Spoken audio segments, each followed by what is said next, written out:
the 4th round pick, a 5th round pick, a 6th round pick, and a 7th round pick. And what it really came down to in this draft, in my opinion, what I was looking for was just some really good quality players that you could find later on in the draft. I didn't really want Chevy to go out there this year and really take some project, picks. I really wanted him to go out there and find the best available, which is what you kind of always want your GM to do in any entry draft. But it really felt like this year maybe the Jets might kind of go out there and take some more interesting, out there kind of picks. And for the first, pick that they made in that 2nd round, 37th overall, it did feel that way because, there was a lot of really good talent available still. And the Jets kind of went with an off-the-board pick that probably would have been, a later round selection if they had a 3rd round pick. But because they didn't, they went with Alfonso Frisch at 37th overall. And again, this is not me knocking him at all. He's a very good puck-moving defenseman, very versatile. He put up a lot of points with Sweden in the Swedish league.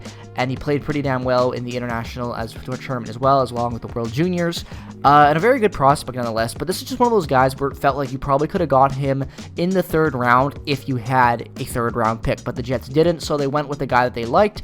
I thought maybe they would go look at someone more like Dominik Badinka. But at the end of the day, they didn't, and that's fine. He's more of a project case. But, if you're looking for a defenseman like that, I thought he had a lot of upside. But I've really liked Alfonso Frisch from what I've seen. His highlights have been really clean, really good, agile, puck-moving defenseman with a good shot, good sense of the game, good in his own end, and that's really all you can ask for in a modern defenseman, and looking at this pairing potentially of him and Salmolson, in 4 or 5 years could be really exciting for the Winnipeg Jets if that actually comes to fruition.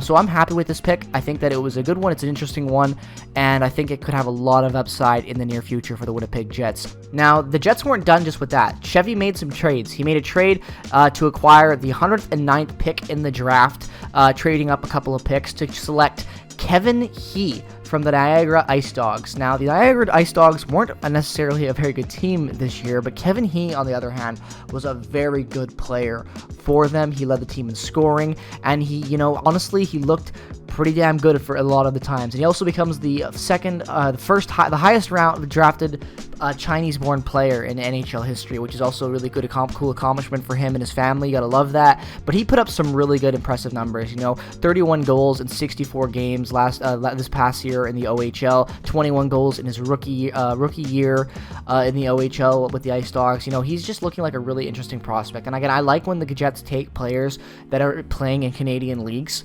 I've always liked that. I'm a big fan of WHL, big fan of the OHL, so I really like to see picks like this happen for the Jets, and I think Kevin He was a really good selection. I think it makes a lot of sense for the Jets to trade up and get him. I think that when you look at, later round guys that are available with a lot of upside, he's definitely one of those names. This was, like I said, bad team in Niagara, so it's obviously why he didn't get that much attention, but he led that team in a lot of areas, was definitely good. He's really good on the stick checking, really good on his defensive play as well in the O zone, which is important nowadays. You want those modern forwards to be responsible as they are, deadly in the offensive zone. They have to be responsible with the puck as well, and at the end of the day, I think this pick makes a lot of sense for the Jets. I like it a lot. When you go back to that trade, you really didn't give up that much for him, which is all that matters. And at the end of the day, also, the thing I like is seeing the Jets actually trade up for a player that they want. If I'm not mistaken, I think the last time the Winnipeg Jets actually traded up in a draft was to get Logan Stanley, again, for another former OHL pick. So hopefully that Kevin He has a lot more upside than what Logan Stanley did. But at the end of the day, I still think that it's good. It's nice to see the Jets have some initiative and go after the guy they want. I like seeing that, especially when you're not really giving up a lot and there's a guy that you want. You're willing to make that sacrifice and make a couple of moves to get him. And I'm really excited to see Kevin He's development over the next couple of years, and hope to one day see him playing for the Winnipeg Jets. I think it would be awesome to have, his story and all that making his debut with Winnipeg eventually. I think it'd be really cool and a good moment for the franchise. And yeah, at the end of the day, you gotta like it. A lot of upside. Could be a very good pick for this team down the road. Next pickup we're going to be talking about is the Winnipeg Jets' 6th round pick, Kieran Walton, a big boy, playing out there with the Sudbury Wolves. Again, OHL pick. You gotta love it. He's had some really impressive numbers, honestly, and his size is really, that's kind of what one of his main things is. Definitely a bigger player out there. He had 18 goals for 43 points in 65 games this past season with the Sudbury Wolves. 9 playoff games played, he didn't register a point. But this is a hard, the bottom sixer type guy, heavy on the forecheck, big with the hits, definitely more of that later round selection. But I always love these types of picks because you never know when you might need a big body forward to come in. And nonetheless, even if he doesn't, make the Jets necessarily and, is an impact player for them, he's definitely a guy I could see making an impact on the Moose for a couple of years, helping with player development and whatnot, and his own development. And again, big size players like that I really like. I think the Matt Rempe effect is really is taking fruition this year in the draft. You see a lot of teams going with that bigger option up front that they have in years past, and definitely see why. But yeah, I like this pick. It could be a really interesting pick for the Jets down the line. And their final pick goes down to Marcus Lupin, who again played I don't know that much about, honestly. He played for Finland in the World Juniors. Not a lot of highlights on him out there, not a lot of information out there that I could really find. So this is one of those picks where I just kind of throw it in at the end because the Jets obviously made this pick, but I don't really know that much about him.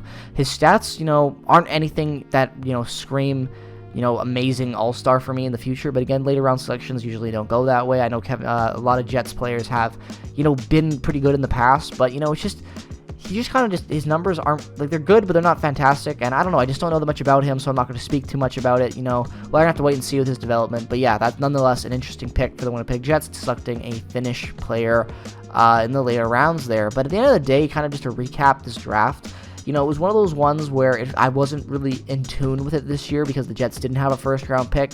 And even when it got down to the point with the Rutger-McGroarty trade rumors developing over the last couple of weeks, it really just didn't feel like the Jets would move him at the draft. It felt like they were saving him for more of a bigger trade. And even though I bet they wanted to move back into this first round, and there were rumors linking them to potential teams in Boston and lots of other teams as well that were interested in Rutger-McGroarty and Ehlers for that matter, it just didn't feel like the offer that the Jets wanted came about.